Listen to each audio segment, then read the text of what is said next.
Hello दोस्तों, नमस्कार। मैं अमरीश श्रीवास्तव। आज मैं शुरू करने जा रहा हूँ LLB first semester, second semester की जो कानपुर यूनिवर्सिटी में एग्जाम होते हैं उनके सिलेबस को मैं वीडियो से कवर करने वाला हूँ। मैं क्या कर रहा हूँ इसमें, हर टॉपिक को, जो भी आपका इम्पोर्टेंट टॉपिक है उसके ऊपर मैं टॉपिक वाइज वीडियो बनाऊंगा, जिससे आपको उसको अंडरस्टैंड करने में आसानी रहे।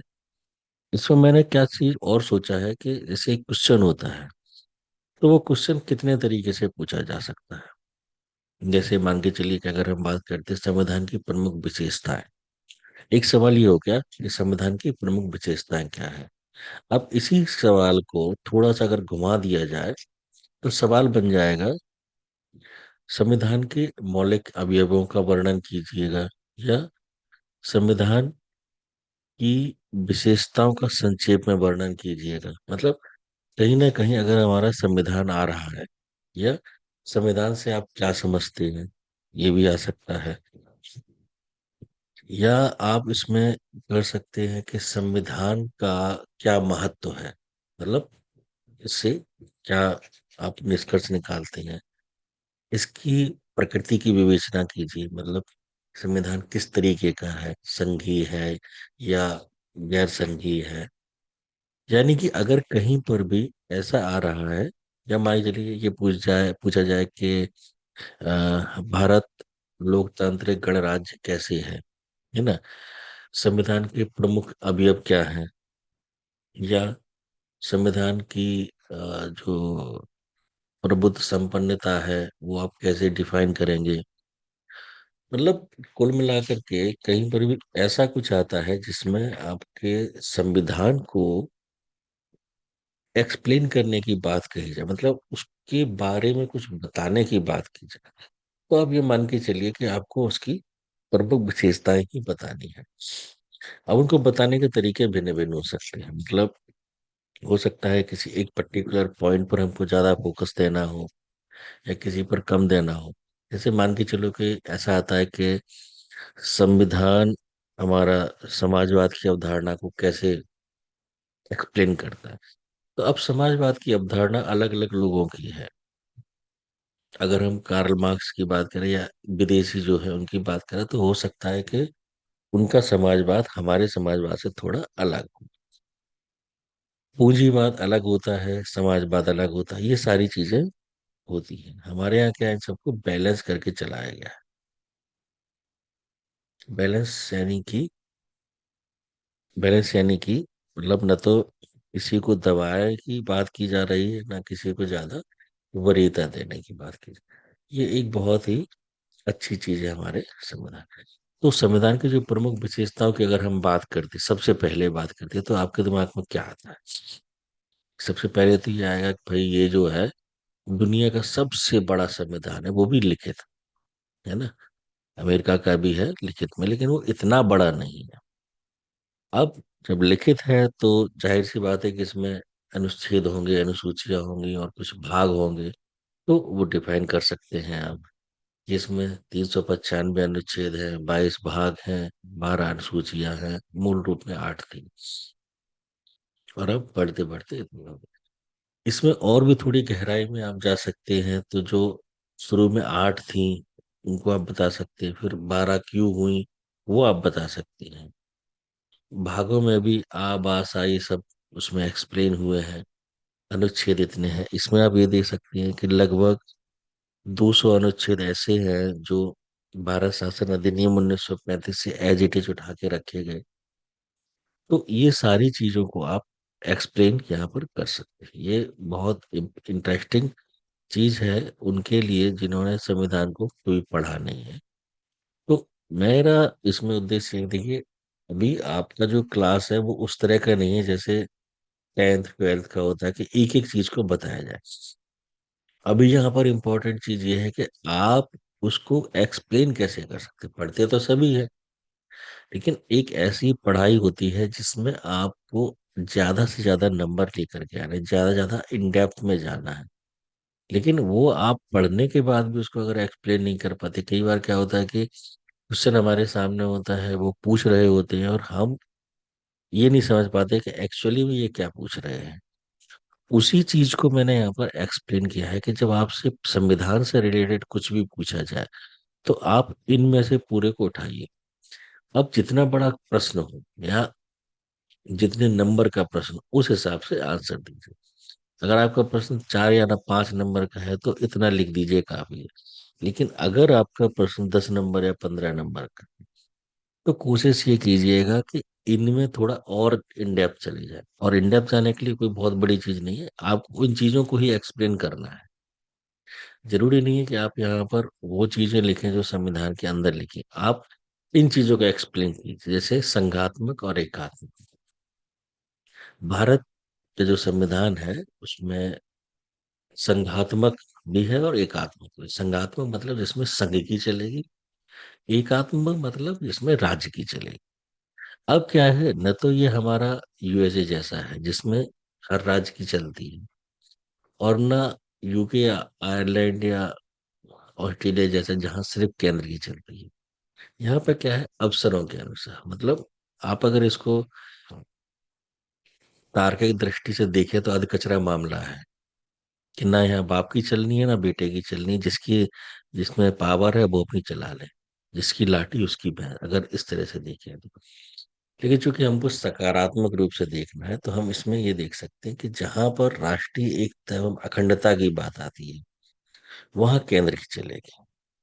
लेकिन जहां पर राज्य के नागरिकों के हित की बात आती है, राज्य के नागरिकों के हित की बात, वहां राज्य की चलेगी।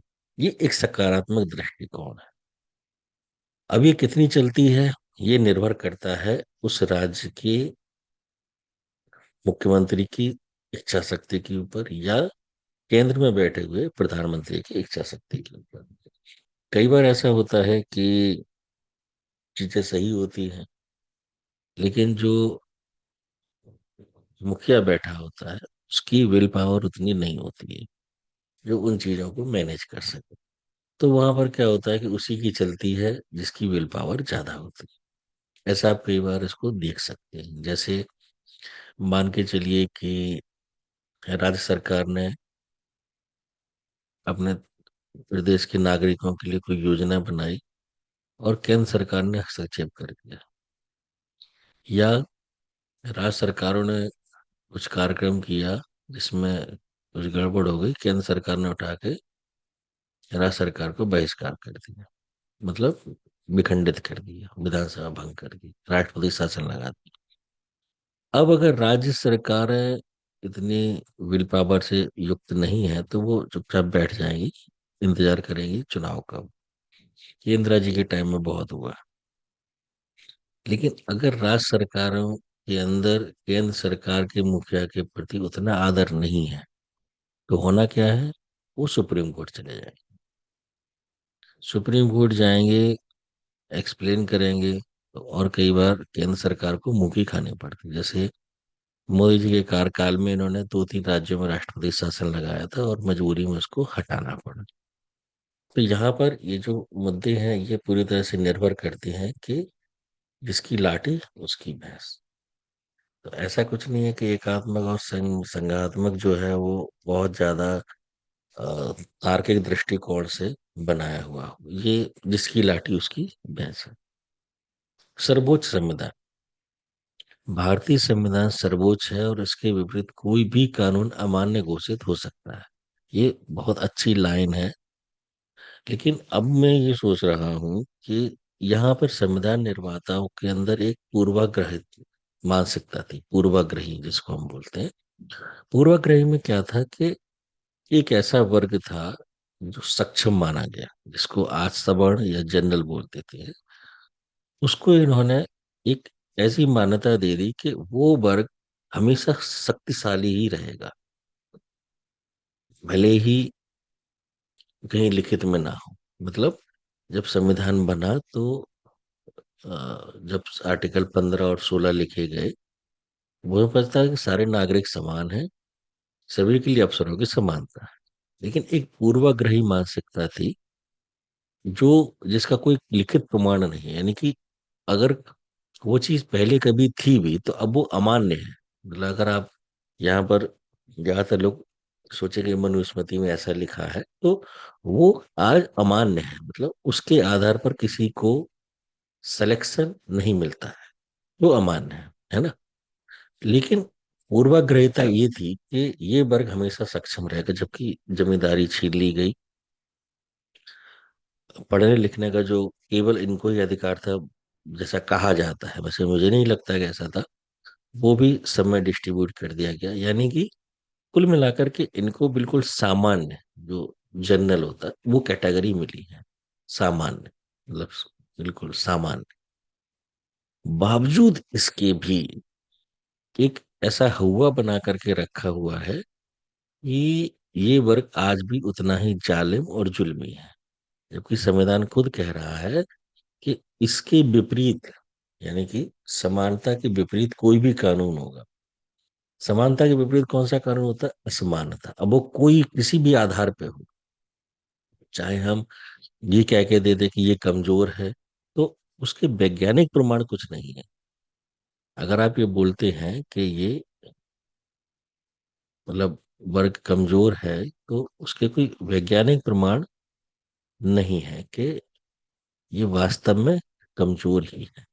तो प्रॉब्लम यहाँ पर सबसे बड़ी ये आती है कि हम इस आधार पर ये माने कि ये कमजोर, मतलब ये तो कोई टेस्ट कराया जाए कि मेंटल एबिलिटी में इस लेवल के कम है, या फिजिकल में इतने कम है, या थॉट प्रोसेस में इतने कम है। कोई वैज्ञानिक प्रमाण तो हो जिसके बेस पर ये बोला जाए। ऐसा कोई प्रमाण नहीं है। तो जब प्रमाण नहीं है, तो संविधान की सर्वोच्चता यहाँ पर बाधित होती है, जो ये कहता है इसके विपरीत कोई भी कानून अमान्य घोषित होगा। अमान्यता वाला जो पार्ट है, मतलब मैं इसको एक्सप्लेन आप इसको कर सकते हैं एज ए स्टूडेंट, अगर आपकी मर्जी है, मतलब यहाँ पर पक्ष और विपक्ष में आप जा सकते हैं। तो वो सारी चीजों को यहाँ समाहित कर सकते हैं। अगर आप खुद ही देखें कि अगर हम एक तरफ बात कर रहे हैं कि देश के सारे नागरिक समान हैं, किसी के साथ जाति धर्म लिंग के आधार पर भेदभाव नहीं किया जाए, और दूसरी तरफ तुरंत आप लिख देते हैं कि इन वर्गों का या इस जाति के लोगों के लिए सरकारें अधिक प्रावधान कर सकती, तो ये कौन सा भेदभाव हुआ? ये भी तो मतलब एक सामाजिक भेदभाव होता है जिसकी एक सीमित लिमिट है। मतलब मैं उसके साथ भेदभाव कर सकता हूँ जो मेरा डायरेक्ट पड़ोसी है, या जिससे मेरा रोज का उठना बैठना। मैं यहाँ बैठ करके नागपुर के व्यक्ति के साथ नहीं कर सकता, लेकिन जब सरकारें करती हैं तो वो सर्वदेशिक होता है और वो एक गहरी खाई बन जाती है। तो पॉइंट ये है कि हम उस भेदभाव को वाकई में खत्म करना चाह रहे हैं, या उस भेदभाव को बहुत स्ट्रांग बनाना चाहते हैं। तो संविधान की सर्वोच्चता यहाँ पर थोड़ी सी सोचने वाली स्थिति में आती है कि अगर सर्वोच्च है, तो उसके बनाए हुए कानून में ये एनेक्सर्स क्यों घुसेड़े गए? मतलब एक क्लियरिटी होनी चाहिए कि सब समान है, मतलब सरकार की नजर में सब समान है। अगर हाँ कोई विकलांग है तो बात एक अलग है कि भाई हाँ वो अक्षम है, वो दिख रहा है। लेकिन जो हमारे ही जैसे सारे एक जैसे दिख रहे हैं, उसमें आपको भेदभाव करने की जाति के आधार पर कोई जरूरत नहीं थी। चलिए, इसमें संविधान की अगर प्रस्तावना की बात करें, तो उसमें भी चीज बहुत क्लियर है। जैसे संप्रभुता, हमारे पास पूरी पावर, हम किसी अन्य कंट्री से कवर नहीं है। लेकिन इसको भी आप अगर देखेंगे तो इंटरनेशनल लेवल पर हमारे ऊपर बहुत सी बंदिशें हैं। अगर हम आज की डेट में चाहें कि हम इसराइल को खुला समर्थन दें, तो शायद नहीं दे सकते। हमको डर लगता है कि बहुत सी कंट्री प्रतिबंध लगा देंगी, है ना। तो कहीं ना कहीं कुछ एक इंटरनेशनल लेवल पर एक नियम बने होते हैं, हम उनके विरुद्ध नहीं जा सकते। संप्रभुता की अगर हम बात करें, तो ये तो हम चाइना को बोल सकते हैं या नॉर्थ कोरिया को, कि जिनको घंटा फर्क नहीं पड़ता कि दुनिया उनके बारे में क्या बोलती है क्या करती है।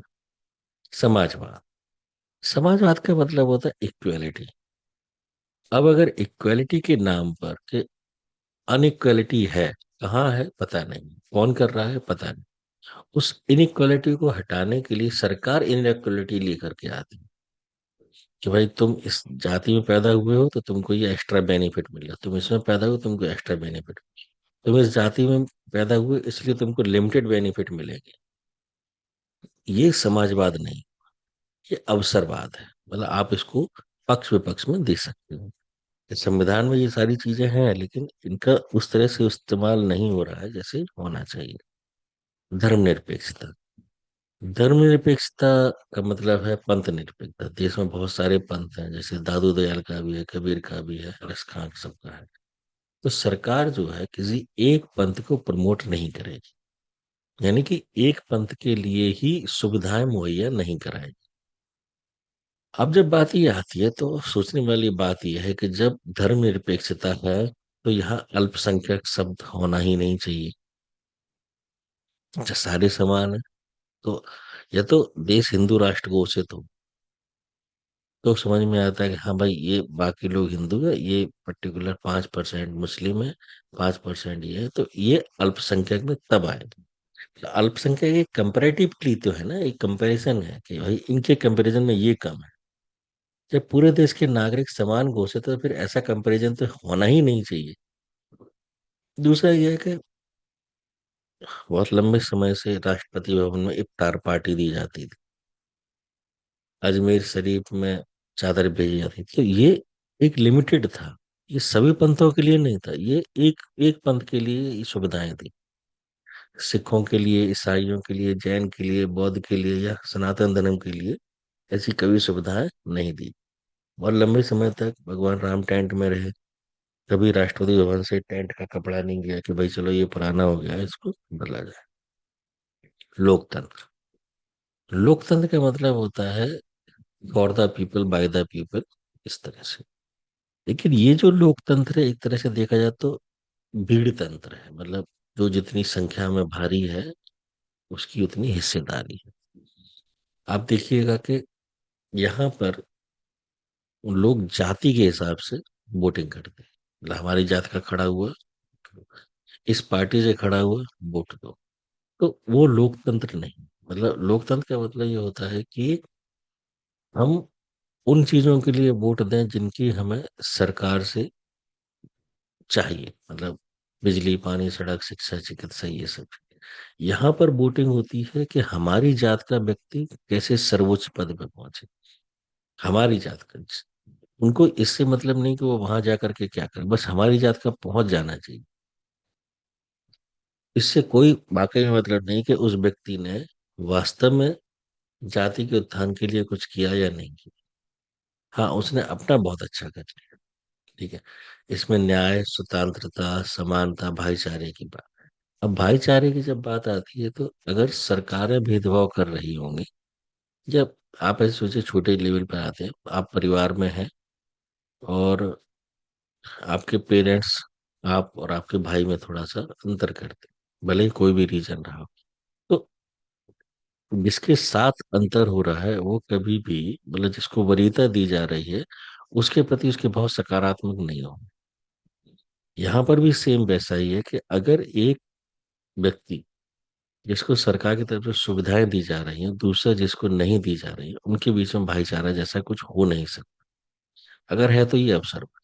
ये सारी चीजों को आप ऐसे एक्सप्लेन कर सकते हैं प्रॉस एंड कॉन्स में, कि पॉजिटिव चीज ये है बट इसका नेगेटिव इम्पैक्ट ये है। अगर ये आपका 10 से 15 नंबर में आता है, लेकिन अगर 5 नंबर में आता है तो इनफ है। मौलिक अधिकार। संविधान भारतीय नागरिकों को 6 मौलिक अधिकार देता है। ठीक है ना। जीवन और स्वतंत्रता का अधिकार एक है। समानता का अधिकार, देखिए फिर से यहाँ पर जो बात आई हुई है, ये फिर से कॉन्ट्राडिक्टरी है। कॉन्ट्राडिक्टरी अगर आपको एक्सप्लेन करना तो आप ऐसे कर सकते हैं। समानता का मतलब इक्वलिटी फॉर ऑल।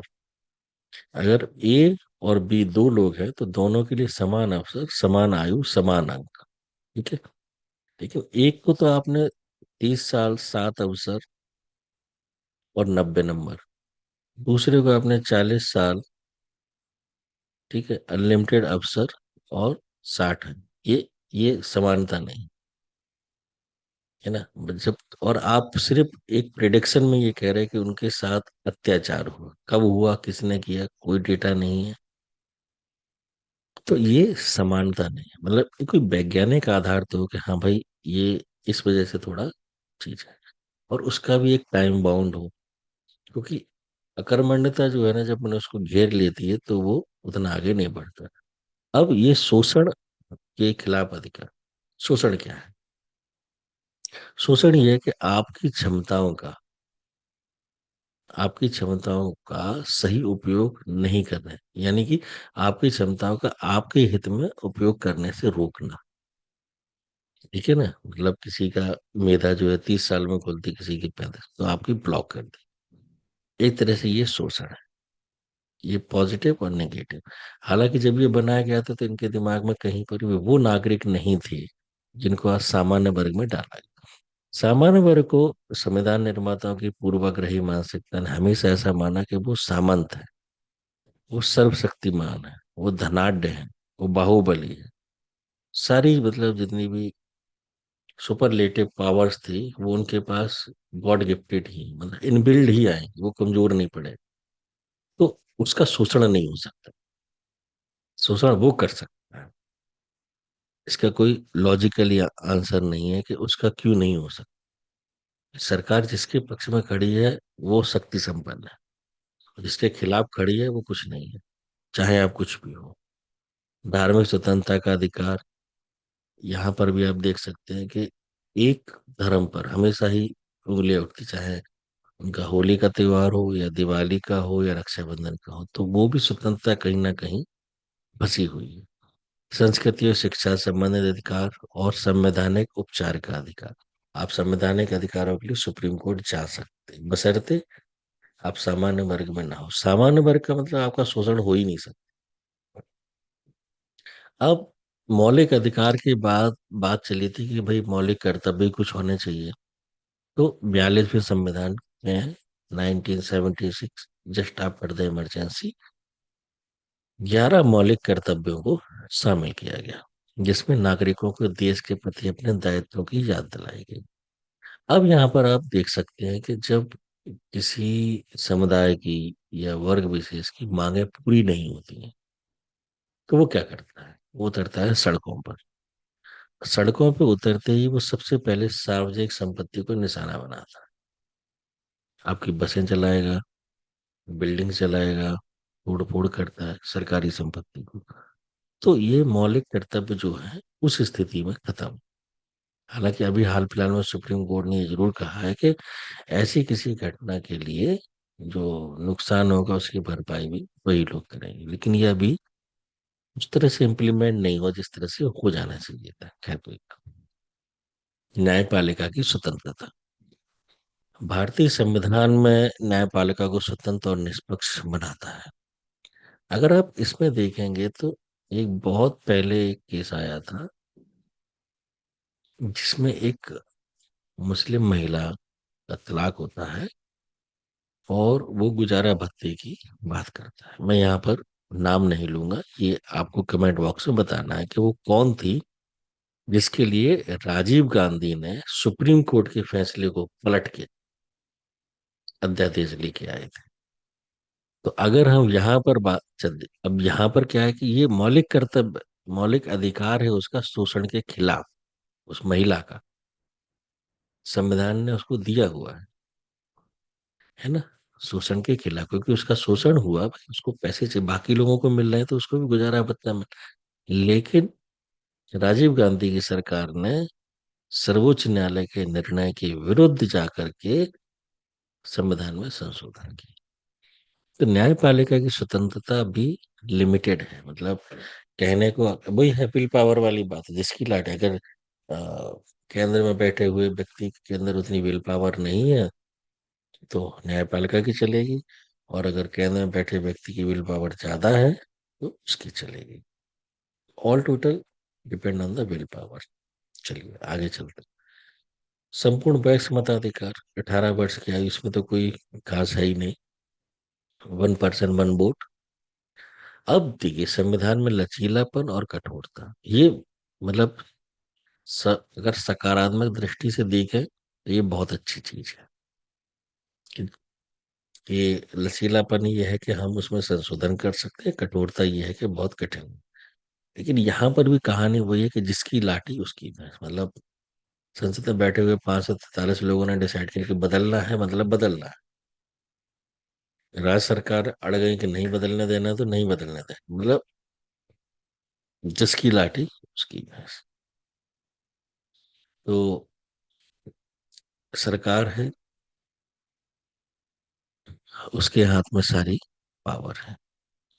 समान नागरिक संहिता अनुच्छेद 44 में यह, लेकिन पूरी तरह लागू नहीं हुई, इन्होंने खुद ही बोल दिया। तो इस तरह से आपका ये जो संविधान से रिलेटेड एक टॉपिक है, उसको कितना एक्सप्लेन करना है, कितना एक्सपेंड करना है, वो आपके ऊपर है। अगर लिमिटेड करना है तो इतना काफी है, थोड़ा और टेक्स्ट। और ज्यादा एक्सपेंड करना है तो आप इसमें प्रोस एंड कॉन्स भी डाल सकते हो। तो इस तरह से ये एक टॉपिक हमारा खत्म हुआ। अब जो हमारा दूसरा टॉपिक होगा, उसमें हम डाल सकते हैं कि अ, संविधान के निर्माण की प्रक्रिया क्या थी, और भी बहुत सारे। तो एक एक करके मैं सारे टॉपिक उठाऊंगा यहाँ पर। आप मेरे साथ बने रहिएगा। Thank you.